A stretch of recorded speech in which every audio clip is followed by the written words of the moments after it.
క్రీస్తునందు ప్రియ సహోదరి సహోదరులారా, పరిశుద్ధ లాస్లెట్ మాత బిడ్డలారా, దేవుడు సర్వోన్నతుడు, సర్వశక్తిమంతుడు, మహోన్నతుడు. ఆయన లోకాన్ని ఎంతో ప్రేమించారు కాబట్టి విశ్వాన్ని సృష్టించారు. విశ్వంలో చంద్రుడు, నక్షత్రాలు, సూర్యుడు, జీవరాశులు, నదులు ఎన్నో సృష్టించుకున్నారు.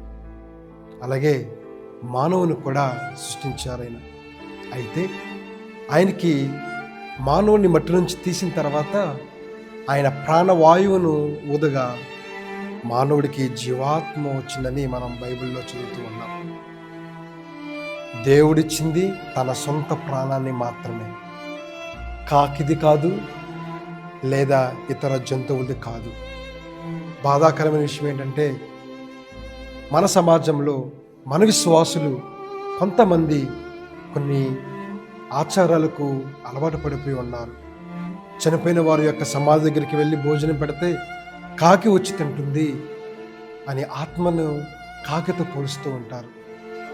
కానీ యేసు ప్రభు గారు అంటున్నారు, లోకసువార్త 23:43, నేడే నీవు నాతో పాటు పరలోకంలో ఉందువు అని. అటువంటి ఒక గొప్ప ఆత్మని మనం ఎట్లాగా ఈ జంతువులతో, పక్షులతో పోలుస్తూ ఉన్నాం. ఈ కాకికి, ఈ జంతువులకి నువ్వు ఎక్కడ అన్నం పెట్టినా వచ్చి తింటాయి, దానికి దీనికి సంబంధమే లేదు. అటువంటి మూఢనమ్మకాన్ని మనం మానుకొని ఆయనలో ఉన్నటువంటి ఆ నిజమైన ఆత్మని స్వీకరించడానికి మనందరం కూడా ప్రయత్నిద్దాం. ఒక మంచి జీవితాన్ని జీవించడానికి నిరంతరము కూడా దేవుని యొక్క ఆశీస్సులను కోరుకుందాం. దేవుడు మనందరినీ దీవించుగాక.